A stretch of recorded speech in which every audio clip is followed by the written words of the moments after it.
Hey, ladies and gentlemen, this is BroncoJuggalo. And Bill. And today we are back with our Red versus Blue series. We've taken a break from these, not so much because we wanted to. Holidays and, just we haven't had a chance to really get together. That's true. And we also did the 12 Days of Christmas and blah, blah, blah, blah, blah, blah, blah. Red versus Blue Season 5. Number 5.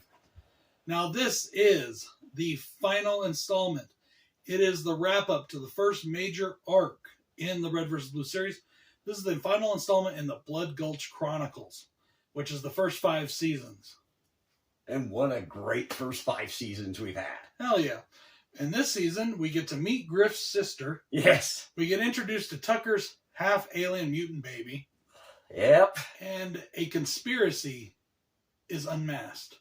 Definitely strap yourselves in for Red vs. Blue Season 5, because it's a hell of a ride. Hell yeah. Now, this one was directed by Bernie Burns and Matt Hullum. This season had 3 different endings that you can all still watch online. Are they on the disc? I can't remember. Are the different endings on this one? It talks about, includes the alternate endings. Yep. Oh, cool. Okay, cool. I guess we includes just didn't... the alternate endings. Yeah, we didn't look at the special features. We didn't watch this one again. Yeah. Now, this is the second longest season in the entire series. And this season is kind of the Friday the 13th Part 4, the final chapter of the franchise. Yes. Because there wasn't supposed to be anything after this. No, there was not. This was supposed to be it. This was going to be the end and done. I don't know if it was fan outcry or they were making money or what. No, they kept it going and they turned it into an empire. I believe it was the fans that were really screaming for this. Now, they've done other things, and that's why they wanted to end this one. They wanted to do other projects. Yeah, which most of you may know, or some of you may know, they do RWBY, which is also called Ruby. Yep. They've made a few movies. We've talked about all that before. Oh, yeah. And this was the only season in the first 5 in the Blood Gulch Chronicles that was not remastered later on for future releases and Blu-ray and all that, because this one actually was shot in high def. This one was the first one to be shot in high def, which is really cool. Yeah, very nice. Now, I have no cons for this season. I truly enjoy Season 5. I have one con for this season. We didn't get the song in the intro. That's the only thing No, you don't get the roses are red, violets are blue. Maybe it's because it was supposed to be the end, and I do think they play it during the credits, don't they? Like kind of like a slow version. I think they do, but maybe that's why they don't play it at the beginning. That's the only thing That's the only con I have for this. The only one. I get it. That's a cool song. I love the warning card that comes up right on the front at the beginning of the DVD. I think that's just fucking funny. I don't like it when I see these new fucking Disney on Disney Plus or whatever. When they take like Aladdin and put up one of those, this was a racist thing or something. That's bullshit. First off, it's not. It's not a racist And second, movie. Fuck that. These are classics. Leave them the fuck alone. People are too trying sensitive. to be PC. But when you're doing it for the sake of comedy, when you're doing it for the sake of parody, then it's fun. Yeah, then it's cool. Because then it's doing this. Yeah. Fuck y'all. If you're too sensitive, don't fucking watch it. Pretty much. Which is what they were doing. Yeah, exactly. All right. What's your first... Was that your was first my pro? First pro. That was his first pro. Okay. Okay. Jump right in, All right. Jump right in then. My first pro for this is Griff's sister. I love this character. I wish they would have done way more with this character, Slight spoiler, she's a whore. Yeah. Just slightly. And colorblind. Yep. But she's still a whore. She can't tell the difference between red and blue. That's actually my next pro as well. But it's not just her. It's her and Junior. We get new characters. Yes. We get new characters that add to the mythos. We get returning characters. Pretty much everybody stops by during this season. Pretty much everybody. Yeah. Everybody from the previous season stops in on this season. Unless they're dead. Well, even some dead ones come back. Or people we thought were dead. Anyways, that being said, what is your next pro? Okay, my next pro for this one, because we've all done this. And if you say you've never done this, you're fucking lying. Everyone has yelled at and threatened the auto voice thingy when you get on a telephone or Siri. I don't give a fuck who it is. You have yelled at and threatened one of these auto voices. Yeah. We all have. In fact, I have a coworker that will fight with Siri. Please say your name to start the menu or some. Oh God, it's fucking. And then you say something, and then it doesn't fucking do what you want it to do. I hate those goddamn things. And we've all yelled at them. We've all threatened them. And it's like, why am I? We've all hung up on them and thrown the phone across the room. Why am I threatening this voice? God, does it make me feel better? But it doesn't make sense to do it. Yeah, the fact that they put that in there was a pro for me too.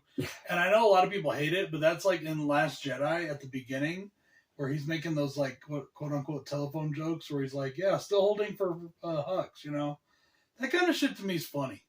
So when they introduce it into this, where they introduce something that's frustrating, you know, for us in a comedic way, yes, it makes it more real to me. Even though it's in a quote-unquote galaxy far, far away. It's relatable. In a different world, in a sci-fi universe, it's relatable. And it's you fun. Can relate to it because we've all done it. Yes. Yes. And we all dream of smashing whatever machine that's coming out of. My next pro is that I love that when they explain all the nuances of the things, the ins and outs and the behinds, the where, who's, what, where's, and whys of everything basically that's happened in the last 5 seasons. All the things that you had questions about that are like, what happened there? Where'd this guy go? Or what's going on here? We get it all wrapped up into a nice, neat package, and I like that. That shows good writing. It does. It really does. Kind of like in Star Wars Force Awakens. Or kind of like in Star Wars Rise of Skywalker. Yeah. Good writing. Yeah. Whatever. By me, you liked it. Don't start. I'll fucking add you to the list of crappy Star Wars fanboys. Go ahead. Do it, fucker. Give me the gun. I'll fucking do it for you. Yeah. I just put up the Star Wars collection overview. That video took forever to make. I would think so. Yeah. I did whittle it down from over 40 minutes down to like 16, though. Not bad. That ain't bad at all. Nobody wants to listen to something for 40 minutes like that. Well, it wasn't, just a lot of editing and taking things in and out, and it's just but it's a process. That's a good video. Check that video out. It's up now. My final thing that I want to talk about specifically, like a specific item I would like to put my finger on, is they rewrite Glory, Glory, Hallelujah. There's a reason they rewrite it. I don't want to give everything away. But the rewrite is fucking hilarious. No. And I love it. It's just awesome.